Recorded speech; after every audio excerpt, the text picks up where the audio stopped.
ഇടനിലക്കാരനും ഭർത്താവും ചേർന്ന് അവയവ കച്ചവടത്തിന് പ്രേരിപ്പിച്ചെന്നാണ് ആദിവാസി യുവതിയുടെ പരാതി. ഇക്കാര്യം ആവശ്യപ്പെട്ട് ഭർത്താവ് നിരന്തരം മർദ്ദിക്കാറുണ്ടായിരുന്നു. ഭർത്താവിന് അസുഖമാണെന്ന് തെറ്റിദ്ധരിപ്പിച്ച ഇടനിലക്കാരൻ യുവതിയെ കൊച്ചിയിലെ ആശുപത്രിയിൽ എത്തിച്ചു. അവയവ കച്ചവടത്തിനാണെന്ന് മനസ്സിലാക്കി അവിടെ നിന്നും രക്ഷപ്പെടുകയായിരുന്നുവെന്നാണ് യുവതിയുടെ മൊഴി.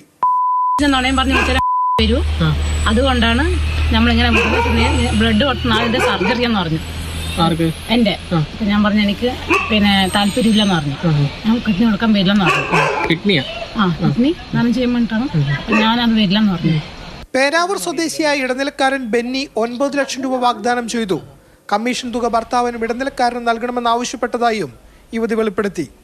9 ലക്ഷം ബെന്നിയാണ് പറഞ്ഞു. അതിലും പറയുന്നത് എന്റെ ഹസ്ബൻഡിന് 2 ലക്ഷം രൂപ വേണമെന്ന് പറഞ്ഞു. പിന്നെ ബെന്നിക്ക് 1 ലക്ഷം രൂപ വേണമെന്ന് പറഞ്ഞു.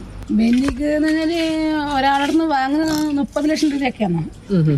30 ലക്ഷം രൂപ എന്നൊക്കെയാണ് വാങ്ങുന്നത്. അവനൊക്കെ നല്ല ഇതിലാണ് കിട്ടുക പൈസ. നമ്മൾ ഡോണർക്ക് കൊടുക്കുന്നവർക്ക് മാത്രം കുറച്ച പൈസ കൊടുക്കുന്നത്. അത് നല്ല പൈസ കിട്ടും. ബെന്നിക്കും യുവതിയുടെ ഭർത്താവിനുമെതിരെ കേളകം പോലീസ് കേസെടുത്തു. മർദ്ദിച്ചതിനും SC/ST വിഭാഗങ്ങൾക്കെതിരായ അതിക്രമം തടയൽ വകുപ്പും ചുമത്തിയാണ് കേസെടുത്തത്. എന്നാൽ അവയവ കച്ചവടവുമായി ബന്ധപ്പെട്ട ആരോപണങ്ങളിൽ അന്വേഷണം നടക്കുന്നുവെന്നാണ് പോലീസിന്റെ വിശദീകരണം. അടുത്തിടെ പുറത്തുവന്ന രാജ്യാന്തര അവയവ കച്ചവടവുമായി ബന്ധമുണ്ടോ എന്നും പോലീസ് പരിശോധിക്കുന്നുണ്ട്.